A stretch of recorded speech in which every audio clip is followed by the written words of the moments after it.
So, That's I gotta him. change. It defaults to that. That's my mom's maiden's name. ah, So let me see if I can get that off of there. It always does that, but yeah, We were talking like how you had Tom on the show so many there we go. Well, things are definitely picking up. times. We are live. Yeah.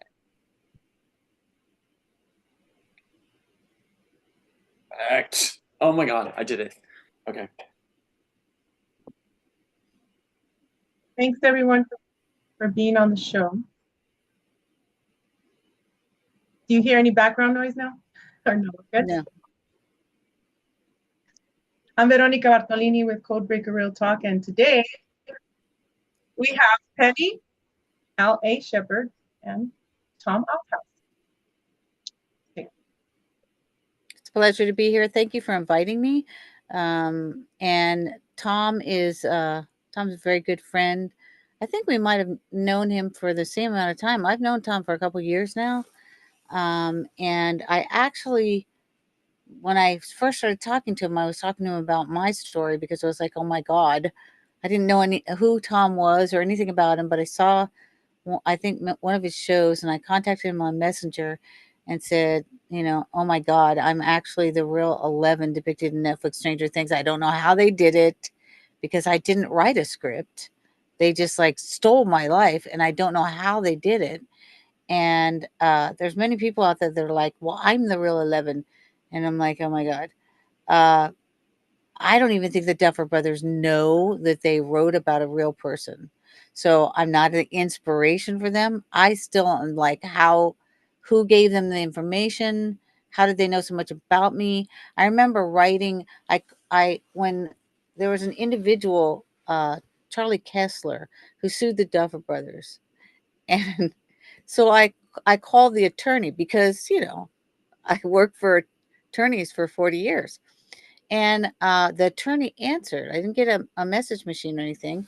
And I said, and I heard the wind outside. So I'm like, wow, okay, this must be a cell phone that was on the litigation. Either that or you're quite the boutique law firm because, I can hear the wind outside.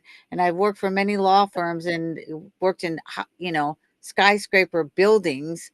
And so there's no wind. And I said, are you outside? And he's like, yes. So I said to him, well, I would like to speak with your client, Charlie Kessler. And he said, why? And I said, well, he wrote about Montauk, and I think I was at Montauk. And he's like, what? And I said, I'd really like to talk to him and find out how he knows so many details about my life. Because if he's the actual writer of Stranger Things, then I need to talk to him.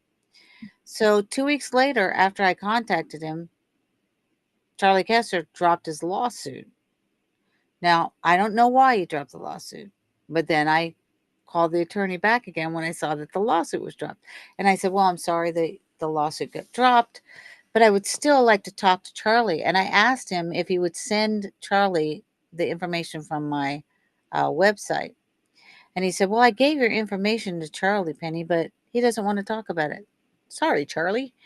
And like the tuna, right? He doesn't want to talk about it. Right. And Yeah. I'm thinking, well, he didn't say he couldn't talk about it or he had an NDA or he just didn't want to talk about it at all. So I don't know what transpired or why 2 weeks after I contacted the lawyer that Charlie dropped his lawsuit. But then I started thinking, okay, fine. So if he didn't really write the story which precipitated Stranger Things, now I want to know how the Duffer Brothers know so much about me. And then I also wrote to an individual who wrote a prequel for the character Max. And Max is one of the little girls. And Max's prequel or her pre story is that her mother's name is Susan. Hmm. Tom knows what I'm talking about. And uh, Max Max's mother Susan marries Sam and moves to San Diego. Well, I married Sam and I moved to San Diego. And they live in a little area called Mission Valley. And Max's brother, Billy, goes to Sunset Cliffs, and of course Billy dies in that sequel. Well, I was Mrs. Mission Valley. I lived in Granville, but they don't actually put Granville on the map. It's 5 minutes from Mission Valley.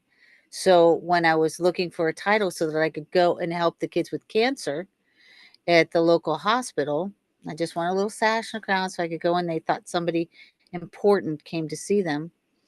The only town was Mission Valley, so I became Mrs. Mission Valley. And I know where Sunset Cliffs is because my brother David was murdered 8 minutes from there. So of course I wrote to the little girl who wrote with the Duffer Brothers and said, how do you know so much about me?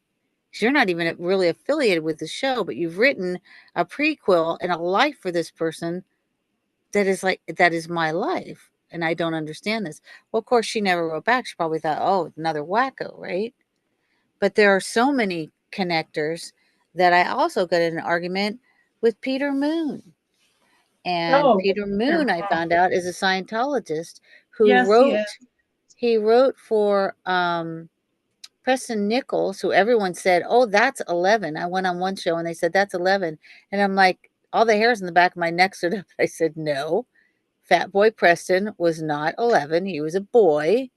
And I think Preston might have been a perpetrator. That was my feeling, but I didn't know him. I'm just saying my innate feeling was that I thought that Preston might have been a perpetrator. So when I'm talking to Pete Moon on Facebook, and he says, well, you're going to have to prove that you're 11, Penny. And I say quite nicely, I don't have to effing prove a thing, Pete.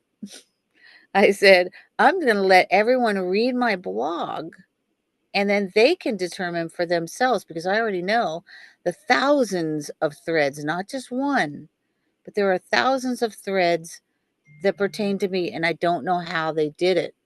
I'm still trying to figure out how did they do it. And that's one of the reasons why I contacted Tom because I was like, I don't understand. You wrote a script and they stole it from you.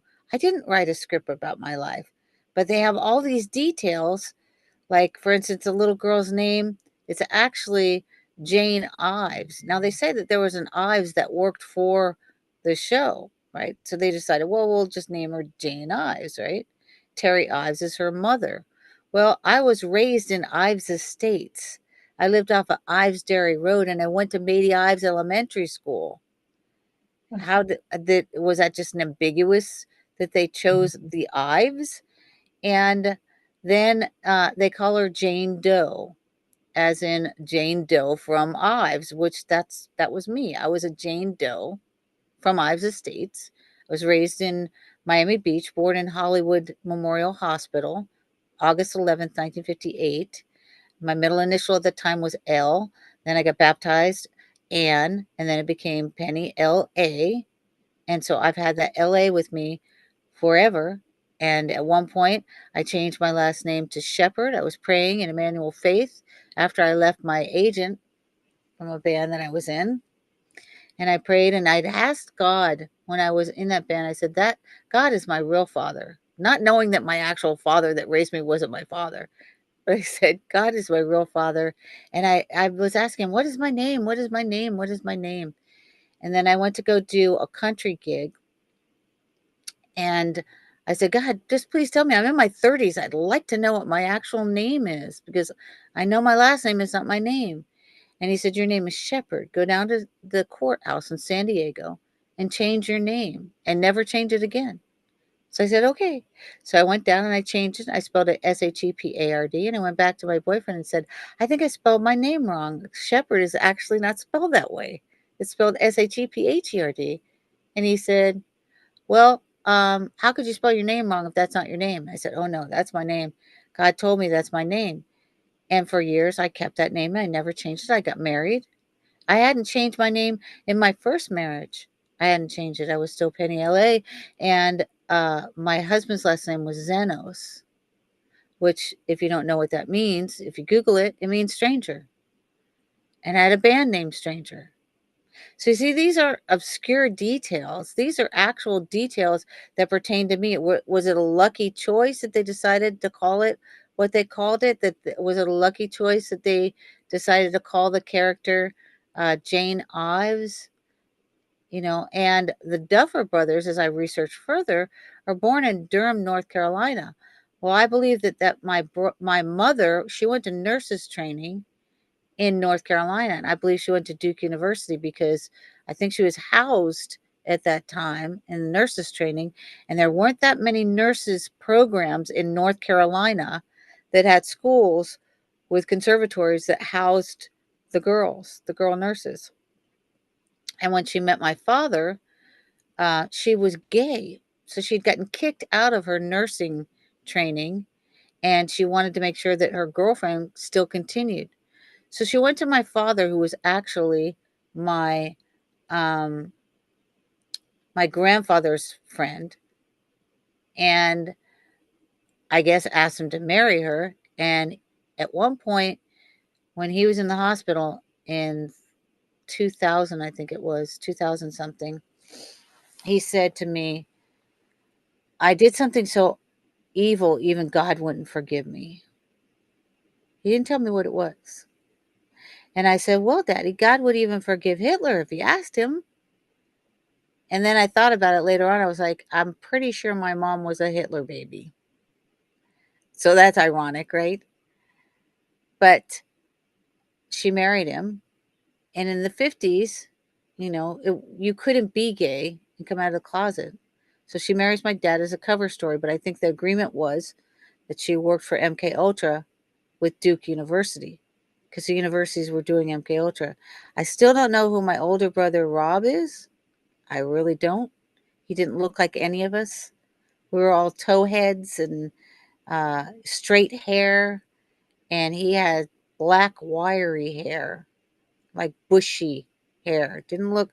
My sister used to say, "I think Mom and the mailman got it on," because he doesn't look like any of us. But is it possible that he was actually adopted? Maybe he doesn't even know, because I remember him once telling my father, "You're not my father," and then later on, both he and my other brother David, who was murdered, both disowned my father. I thought they were just disowning him. I didn't think they were like really saying, "No, that's not my father. That's not our father." So these are some things that I started finding out about myself, and then I started writing, because I am a writer, and I've written since I've written plays and stuff. Everything was taken from me, plays and poems and whatnot, and songs. Some of them I have still on the copyright office, because I started writing with my husband, Steve, in our band Stranger.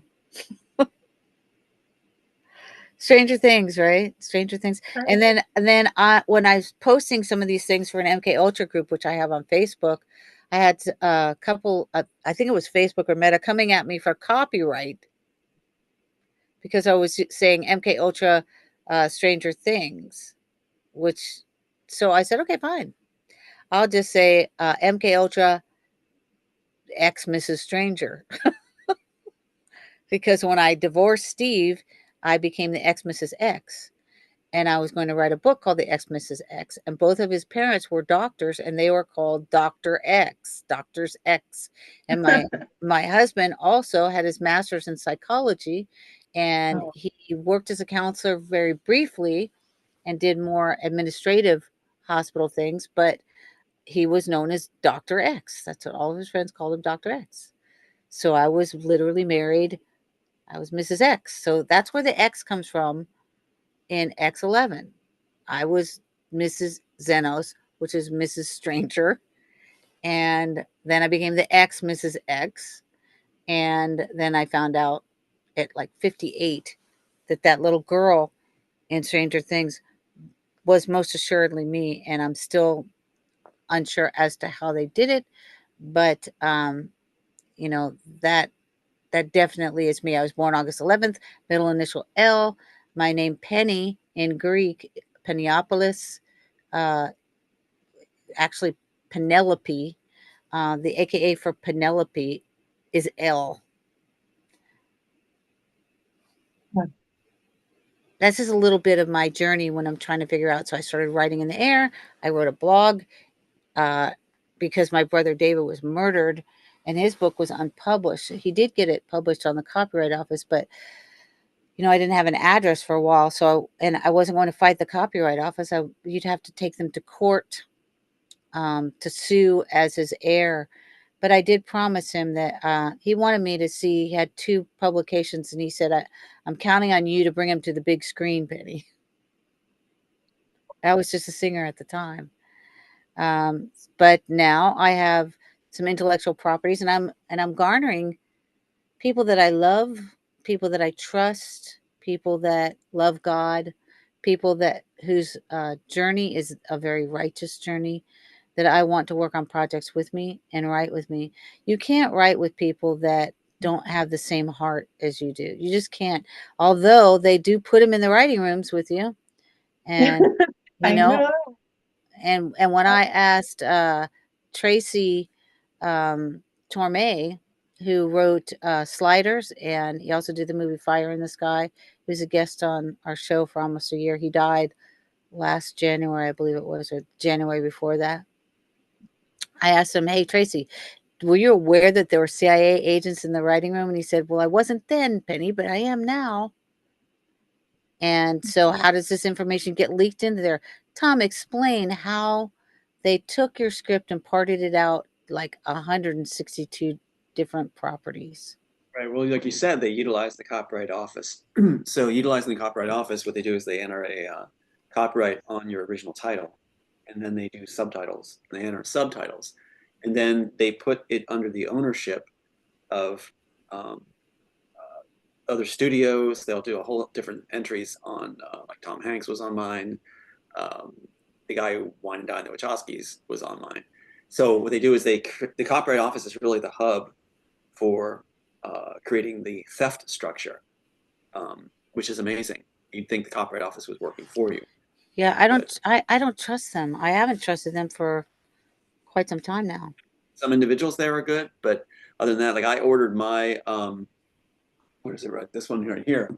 I ordered the original script, and I wanted the gold seal and everything on it, which is the proof that cannot be refuted in court. And what happened was, I got, after like months of nothing, they sent instead of this, they sent just some Xerox pages that were loose.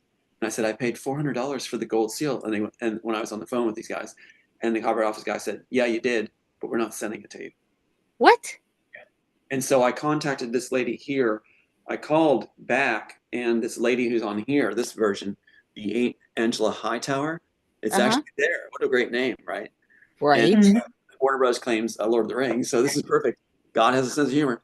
And so she said, I'll take care of it. This is wrong. What happened to you? I'll take care of it.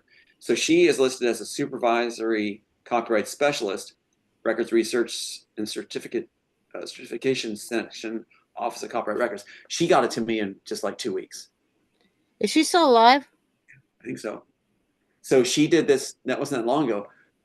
When before, the copy I had before that was becoming sort of degraded, it has to be intact. It's still viable, but that was from the director of the Copyright Office and the specialist before the honeypot wife that I was with knew I was doing it. I didn't tell her because there was weird things going on. So I did it when they were throwing our case and everything. And so I sent in for the copy of it that way, and the Copyright Office wasn't alerted at that point, so they sent it. After that, they weren't supposed to ever send it again. So it's really down and dirty at that office, and thank God for some of the good people inside it that actually will help you. But that's why it's not a good thing to submit your work to the Copyright Office. Well, it used to be that you would just, in order to get something copywritten, and we're also talking about songs. So BMI, I guess, does a lot of, they do things differently than they did before. But I sent in songs to the Copyright Office. I sent them in on cassette format, recorded off of reel to reel. Those were the days. And these days, I just put on my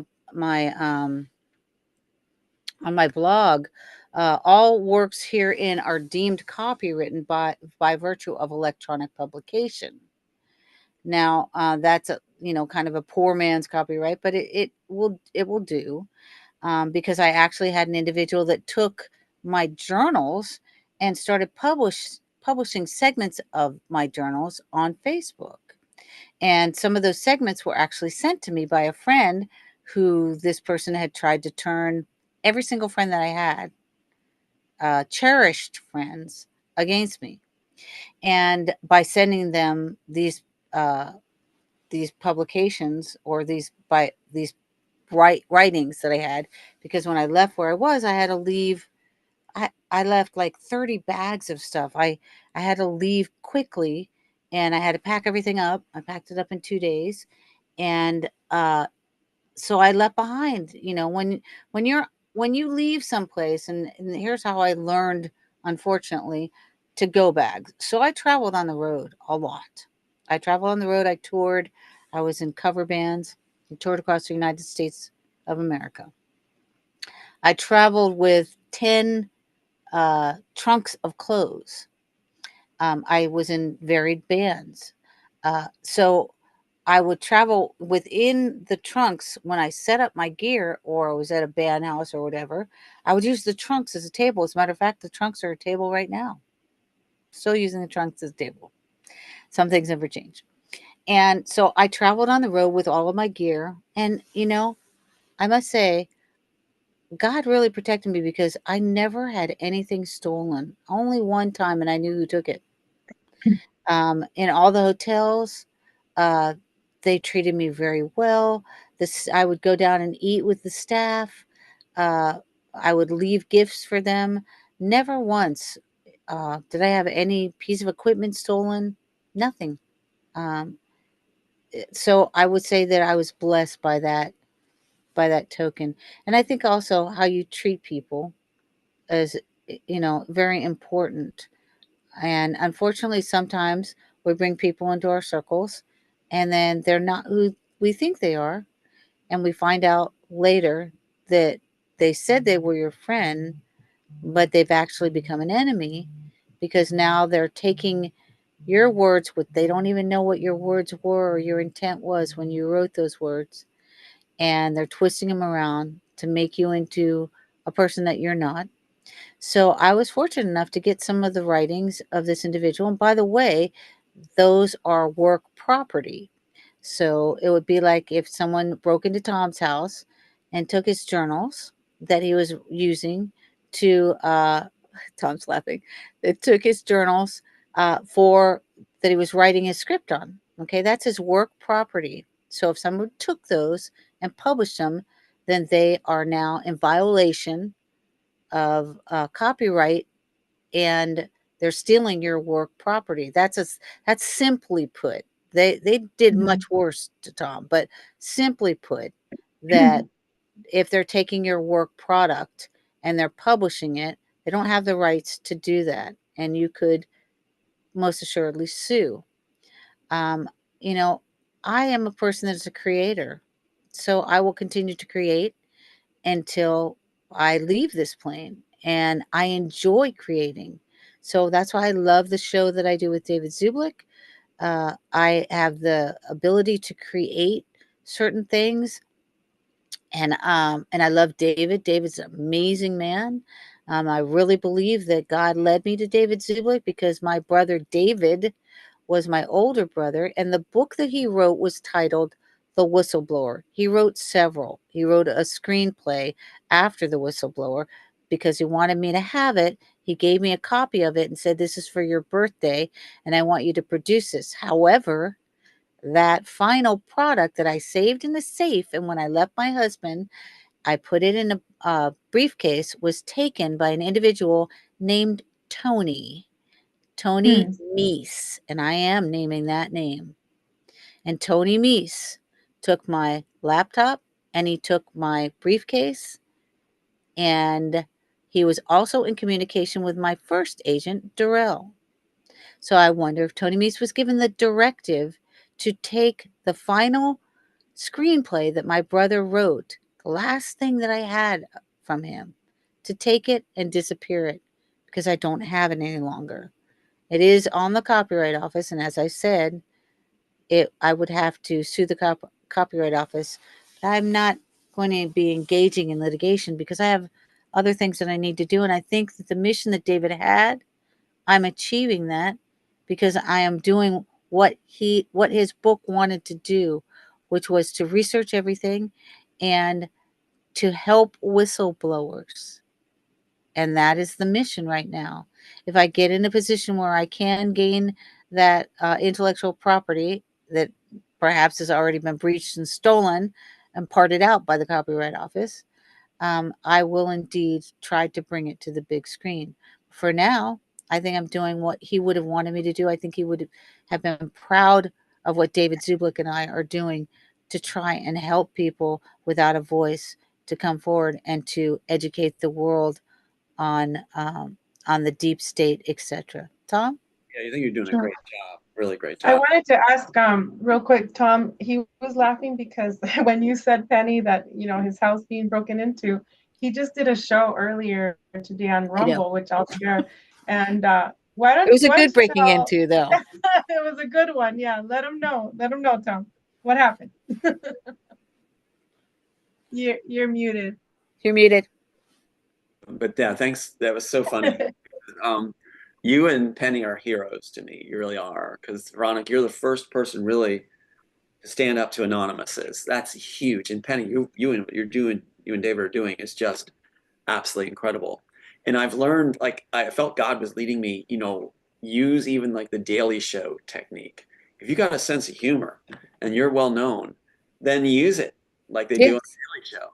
And so I'm going to do that right now in a fun way. I just did this for you because I want to bring a laugh. The guy that gave me so much trouble, and then I'll show you this thing that was returned to my house. We're winning. We're definitely winning. He had said he was my biggest fan. And on the films, when you hear that, when people, like, even comedies, Yeah, say, it's scary because a fan is a fanatic. yes, and they'll do anything. I didn't understand the mentality. Say Loco, that. fanatico. Yeah. Yeah, my sister actually wrote me notes saying, I'm your biggest fan. And it's like before, and they're the two of the toughest people that, just turn so viciously because they want to matter. They want to be famous. And it was like, I was like, wow. But Veronica is a hero and the hero in the story. And so are you, Penny. It's like hero in the story that told me it was going on. It's been 30 some years where people would just be silent because they didn't want to get involved, or they call it warning them off. And we call them anonymouses because they don't want to be revealed. They'll say that. I have a transcript back from CBN, Pat Robertson's organization, where the lady on the transcript is saying, the law sees it different. Don't tell him I said this, but he's a Jekyll and Hyde. He waves the gun around. He put his fist through a door. It's all in the transcript. And it was recorded session with an anonymous. They started as Pat Roberts security guards and things like this, and it ends up with these guys. And so I'm holding this up because I think it's kind of fun. I'm in danger of being ridiculed by a evil snowman. Oh my It's God! I mean, It's that from the hat, Nephilim.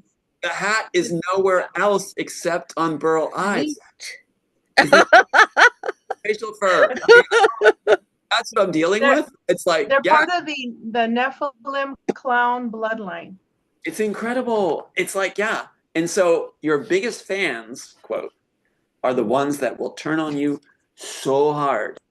And it's like, and they'll come at you hard because it's not about supporting the cause. It's about attaching on. And with this, I don't think it's about helping people. I don't think it has anything to do with helping people at all. Complete narcissism, complete about themselves, and they feel like they're called D players that can't make it on their own. So they latch on. But when they attacked like you, Penny, and Jen Marie, and then wanted me to go on the air to talk bad about you, like they did with Veronica, it's a pattern. And I said, I don't do that. Penny, I don't either. You didn't do it. I didn't do it. Veronica doesn't do it. And so here we are, those of us that don't do that, but I will use humor to reveal.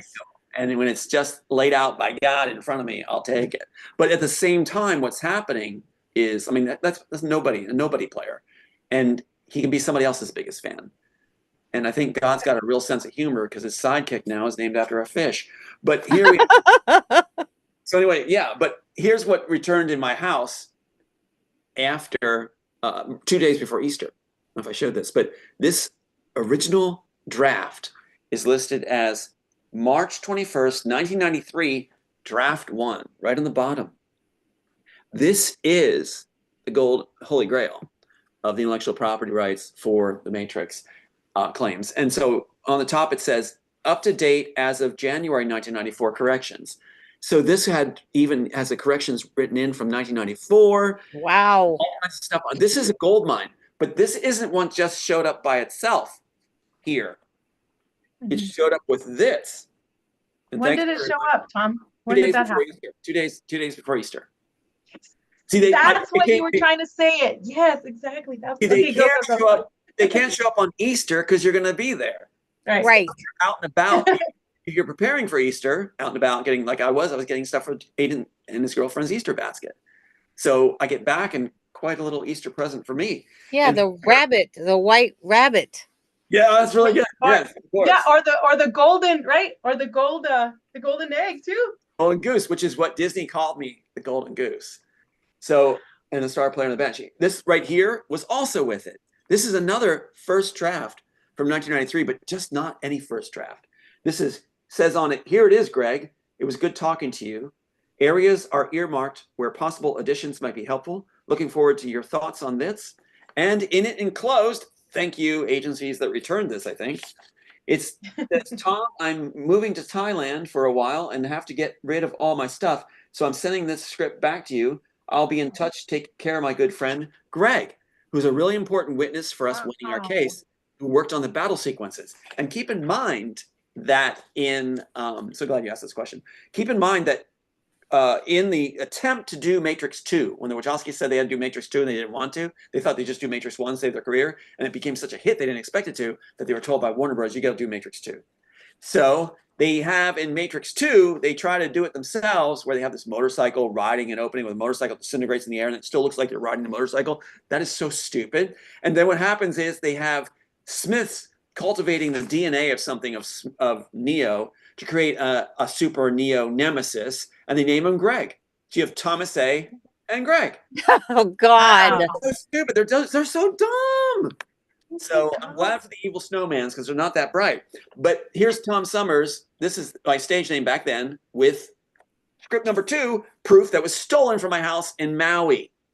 Stolen in 2012. That's not all. Wow. With the packet came with, and that's not all. Here is this one. Let me grab this up here. This one's priceless. This one was taken by the attorney for working for Warner Brothers, had a suspended license and everything. He hates my guts, so he wouldn't return this. But it was given to Warner Brothers offices, their attorneys. And so this right here at the top, it says, read and commented on by Trisha Fike in her own handwriting from California, October 7, 1995. Look at that. This is what he personally stole from our house on a Saturday back in 2010 when we were having, he wanted to come over for dinner, he said. He was very concerned about the music, too, that was submitted. Like you said, the music stuff. And in here, it's annotated and noted and signed and everything all through it. This is what was stolen from our house because they were trying to steal all pre-1996 scripts because the Wachowskis don't have the title Matrix on script until 1996. This is also why George Michael was murdered. That's what I wanted to ask you. He wrote music for you, right? And why was he murdered? Well, the reason he was murdered was he actually did what was it? Praying for Time. And we had said I submitted him the work. I can see here on the original again. Let me go back to the original real quick. I'm so glad we're talking about this. Because now what's happened is we're being given all the major evidence that was stolen back. And it raises the question, why? And why are they breaking into nothing's taken? Right. I can tell they're restoring it. Here's your answer, Veronica. And you guys, I love you guys so much. You are the good guys. I love you too. I love you too, Penny. I love you, Tom. You're my heroes. You stood up. You stood You guys up. are my heroes, man. You stood up. You stood up. You both stood up. And it's like that. I can't tell you what that means after 30 some years of snowmen getting to go and do what they do. Nobody try to be important. Wait, hold on. Don't forget Jack Frost. Jack Frost. Yeah. I'll tell you later. So look at the bottom of that. Can you see that? Yes. The last page of the 128 pages of this gold sealed copyrighted thing, it says Praying for Time. Praying for Time, music, George Michael, final credits, which means as when George Michael gave his, I'm very thorough about this, doing it right. He gave us permission to submit it after he reviewed the full script. He said, and the words were this, go ahead and submit it and let's see how it goes. Wow. Yeah. And so we did the music and everything here. So I have goosebumps everywhere. I'm praying. Tom, did you know that John Walsh has his picture with George Michael's? That's creepy. That's Yes. very creepy. That's kind of like standing next to your trophy.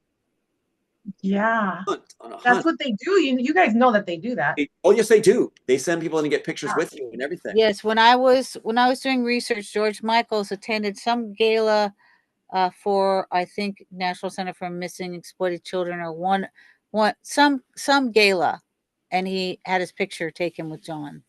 Wow. I want to show you something also. Look at the back of this. This is listed as Scotland Street in Williamsburg when I was working for the Rockefellers with my old phone number. That's where I lived with Otika Ball and Kirsten Leslie, the housemates, the one that went to Disney and the one that went to Steven Spielberg's friend Peter. It was a nightmare. So this shows that it was, that's on there. It also has at the end from Trisha Fike, it says, no, don't leave me hanging here. She wanted to hear all the details about this story. So it's on the back page. So her own handwriting. This is what happened was Rankin, the supplied attorney with a suspended license, took the cover sheet. Remember how, look at the cover sheet's missing, right? Where's the, I handled these too much, but where's the cover sheet that's on the rest of them? He took it off, stole this, took the cover sheet off and shoved it down Aiden's art box, which was in the dining room at the Maui home that we were at. And he had said he had to take a call on a Saturday. And he's having dinner at our house. And he says, we have to leave our kitchen and our dining room because he has to take a call. So he makes us our own, after he had all the evidence laid out for him on the table, he said, this is everything. And then his call goes off from Warner Brothers. And they instructed him on what to destroy. Aiden's art box was right by the table with all the evidence on it. So what he did was he took the cover of this and he shoved it down Aiden's art box. And also the Poor Man patent that he'd ripped open in this time and pulled out the script from that also. So it's a miracle. It's incredible. This is what he manhandled and took and gave to Warner Brothers. So what is the take on this? Why do we have the key evidence to win this case now when they know we're going forward now to win the case? This is what I understand, and I want your takes on this, is that in the audience I want to comment too in threads. My take is that the agencies are at odds with the film studios right now. Yes, they are. There's a battle going on. And yes, there is. The agencies want us to win. And it started with Diddy. Yeah. Well, also the studios, their attorney. And Weinstein. Yep. The attorneys want to hold on to their bragging rights. The attorneys want to hold on to their false claims. But the agencies are seeing that they could cash in, I believe, working with the right people, the smart people. So that is incredible. We had said it over and over, the cabal would turn on themselves. Yes. If we were being successful. And that's Weinstein happens to be in court right now, by the way, Tom. Yeah. One of the things I just got talking with us all together here is that the agents are the ones that came up to me. Like on Maui, Lauren Holmberg on Maui, there was one of the top operatives, CIA exports, imports out of Africa, who was in the Masons, came to me and recruited me in. Yes. And he said to me, we're fascinated by your work, we're fascinated by your story, just don't try to make a difference. But there's the mentality. So the agencies are fascinated by us as considered assets and also sort of like rock stars in their circles. They see us, they know the truth about this, about our art and our abilities. They talk about it. The Hollywood studios don't want us to succeed. They're the ones that have stolen the work. The agencies have profited off it, but they didn't steal the work. It was the Hollywood stole the work. So the agencies are able to buy people off and get minions to work for them, like the evil snowman, and maybe, I don't know if he's even included. But the thing is that, but I see. Don't have pictures in my head. I know, it's funny. I want to ask, when is Pat Robertson going to pay for what he did for the crimes? Okay. Yeah, that's such a good question. When? Yeah, here's a good question. Here's a good question. Because in the original screenplay, and they were really fascinated by the art, right? I hope Robertson's in hell paying right now. I believe he's cryogenically preserved. He doesn't want Oh to die. God, Because please remember, no. he was That's in the friends Please screenplay. no. That's in the screenplay. So the He- Please screenplay no. with That's why you- Scientology. Scientology, I mean, come on. You think the Pope is dead? No, You know, he's not. here's what. Okay, here's what Panos Zavos. Panos Zavos is on our show, and he has been working on cloning for a long time, like legit. That's what he does, and he says he's ready to actually now clone children. And I said it might be a good time because of the fact that after COVID, many women cannot bear children any longer, and men's sperm is being drastically reduced, and people are dying of heart attacks and turbo cancers and But they brain can clone your aneurysms children. because of the COVID vaccination. Yeah. So he said, in order to get a pristine sample for you, because somebody, I don't know if Michael Jackson came to him or somebody said, I want to be like Michael Jackson or have a clone of him. I don't know. But in order to do that, you would have to have a pristine DNA sample that is taken within like 24 or 48 hours. I don't know the exact time frame of death, preferably before they die.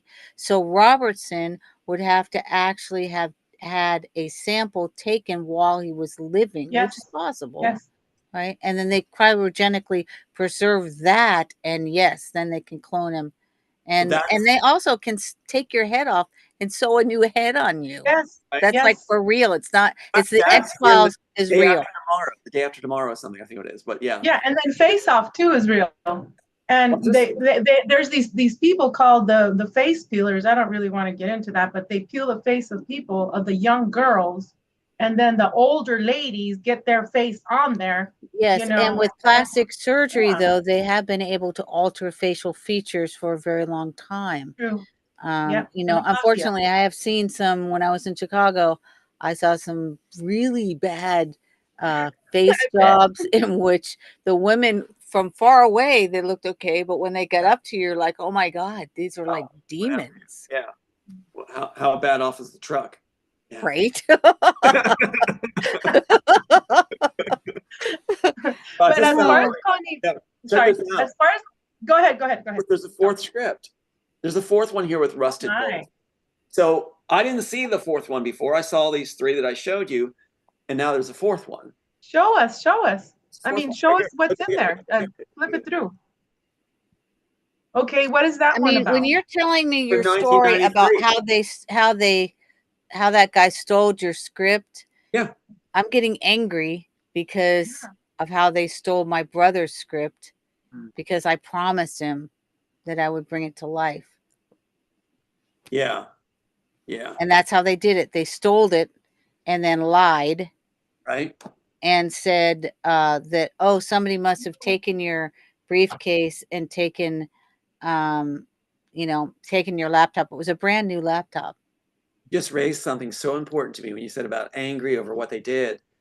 Tony Rankin, the attorney who had the suspended license that was brought in to house the honeypot wife before she got with me, house the Disney representative that got me under a contract through our case so viciously. I'd say he's in a little bit of trouble right now. Is he? Are restoring all our stuff, including what he took. Doesn't look good for Tony Rankin. Doesn't look good for when it comes to court. Where is Tony Rankin? Tony Rankin's on Maui. I was just gonna help that. Tony Rankin is on Maui representing death coaches. So he's making a fortune, apparently, off of representing death coaches. What is a death coach? A death coach is someone in Maui or in Hawaii, you're allowed to do euthanasia now.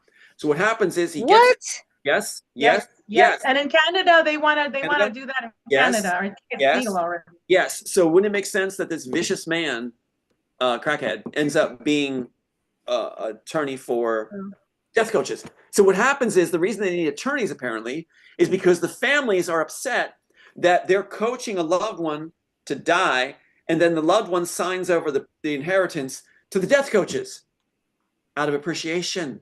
It's a racket. And Tony's right there with them. Oh my God. Yeah. I can't think of a better profession for a leech and a scum bottom feeder That's right. than death coach. Seriously. Now, the good thing about all this is the bad side, what's happening is you got the intelligent people and the non-intelligent people. The people that can make it on their own merits, A list, and D players that can't make it on their list. It's a separation going on now where the other side is seeing we're the winning side, all of us working together. We made it through. We're the winning side, and now the intelligent ones of the other side are coming over. The dumb like, oh, we were wrong. You were, yeah. you know. So Sorry. the dumb ones are going to continue on with their accusations where what we talked about flipping. They flip what they're of onto us, right? Narcissism, poisoning, things like that, waving guns around. That's all them, but they flip it. And that's a low mentality trying to separate themselves from being caught, from being blamed in the end. It's a cowardly move where you flip it, blame the other party, and then you think that you're safe because you can accuse what you're guilty of and separate yourself from it. I would say to some of those out there that are trying to figure out what is a narcissist, because that's a very harsh word. Yeah. Well, go ahead. Would it be somebody that is out for themselves, or would it be somebody? Could you call a person a narcissist who actually is doing things to help a great populace of people? That's a great thing. Is that person a narcissist, or is that person actually not a narcissist, and that person is actually trying to help as many people as possible and give them a voice, even those who were given a voice who then turned against that person? Right. It's a very good question. And you just raised something very important too, is that the way you can detect a narcissist, I think is very, very important. There's one dead giveaway you need to pay attention to. And what they'll do, and the snowman did it too, what they'll do is they'll laugh inappropriately at your pain. And how many people have been in relationships like this where something happens to you where you're hurting and your partner is laughing as if it's entertaining that you're hurting. And so you'll see it where it's almost like, and it's a weird kind of laugh. It's actually a kind of a signatory laugh. That's a sadist. Yeah, you're right. My sister does it too. It's almost like it's this weird laugh that doesn't even sound like a natural laugh. It's almost like a giddiness out of someone else's suffering. That is a narcissist. And when you see that, get out of that situation if you can. Yes. Out of that relationship. And then it doesn't matter if they say you're their biggest fan. And I can also tell you that a real empath, I don't believe can be a narcissist, because they are feeling other people's feelings, and in feeling other people's feelings, you literally know what it feels like. But I have been able to, I remember that when they diagnosed me when I was in the crazy house, I said, "What did the CIA say I have?" And they said, "The typical schizoaffective." And I said, "Well, that's hysterical, because I've lived my whole life with a psychologist, never been diagnosed with anything. But now that's what you're deeming me as." Oh, and also you can get that false reading when they're drugging you. It's a false reading in the DSM, and they know how to engender it. So they can literally, with drugs, engender a temp psychotic state in which they can label you incorrectly. So the DSM is now saying they're going to take that very category. They're considering taking it out of the DSM because it's malleable and it can be induced by chemicals, which the doctors are giving you. So I asked him, "Well, what does the effective part mean?" I knew exactly what it meant. And he said, "Well, it means you're over emotional." And I said, "Over emotional? I don't understand." Actually, it's like they're trying to put you in a bipolar. They're trying to find a way where they can catch you with whatever. And he said, I said, "Well, that'd be just freaking great." And his name was John, of course. "That'd be great, John, if I wasn't an empath."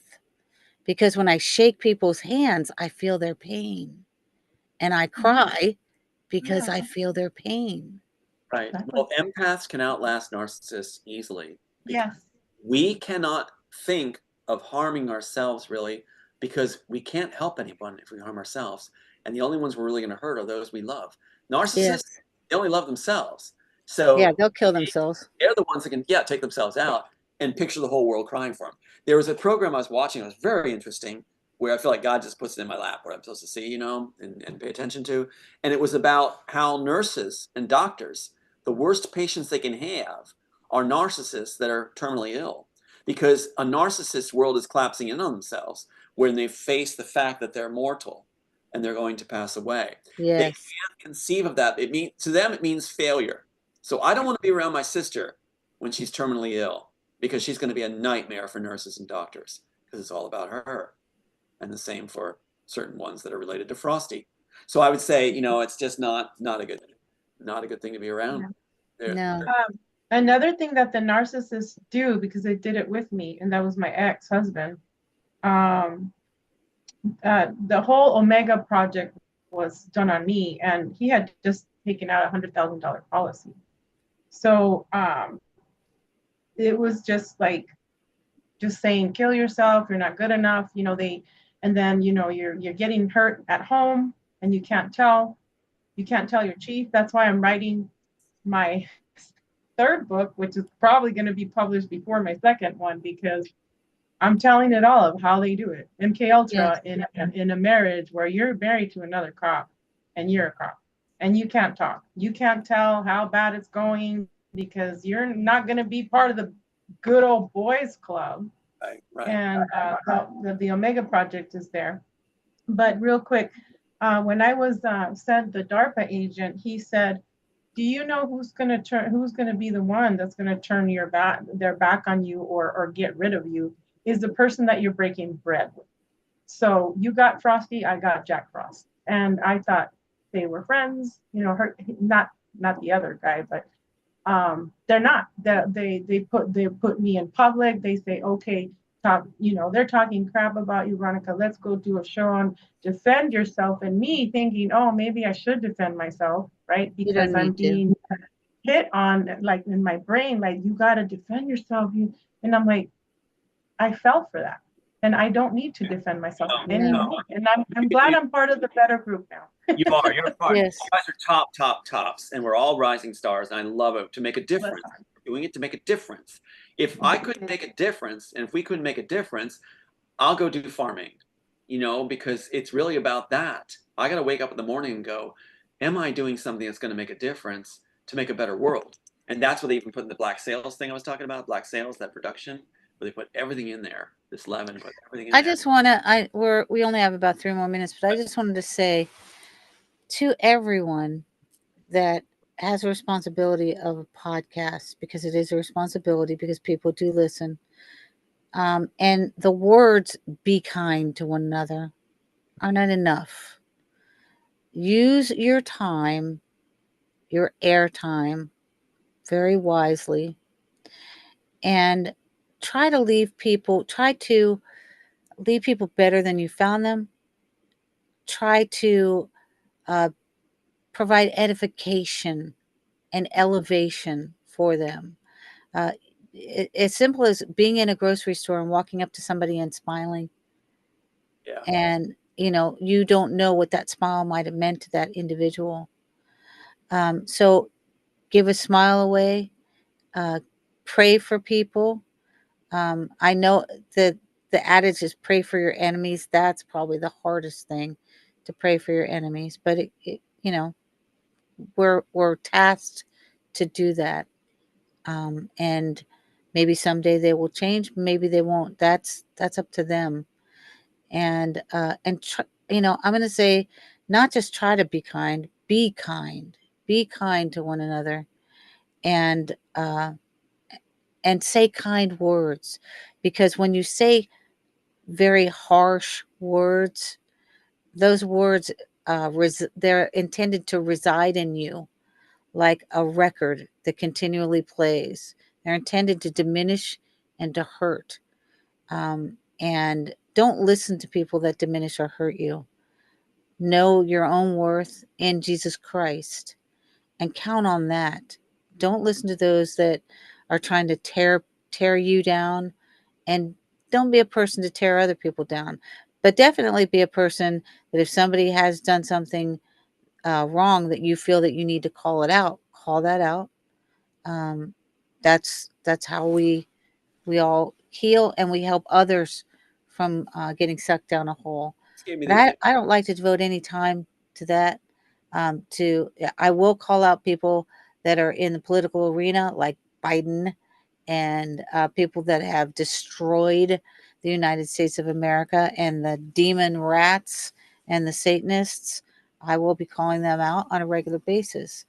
So I'm just going to say, pray for everybody, um, including your enemies, and in the hope that someday they will change. Now, I do know that the psychopaths, they don't change. And No. a psychopath will, we had talked about this right before, Veronica, about forgiveness. A psychopath will follow you until the ends of time, and you will not be able to shake them. They will come after you until either they're dead or you're dead. So when you're doing forgiveness for people, again, the forgiveness is for yourself. It's not for them. They could care less one way or the other. Their goal is to hurt and then walk away, and then you're left in they want to leave you in a puddle being a hurtful person, right? But you know, in my world, I try to treat people well, and I try to edify them. And it's not a fake thing. It is who I am. When I say, "Hey Tom, I love you," I mean it. It's not a fake thing. When I say, "Tom, you're a good man," it's not a fake thing. I'm not trying to get anything from Tom. I'm actually trying to tell him my feelings and tell him things that other people haven't. When somebody tries to diminish you, they're going after all of you, and they want that diminishment to be playing in your mind like a broken record. So when you have people on your show, or when you see people, or when you shake your hand, try to be that person that elevates them. And that's one thing I learned from Tom too. That's so Just want to sweet. close with that.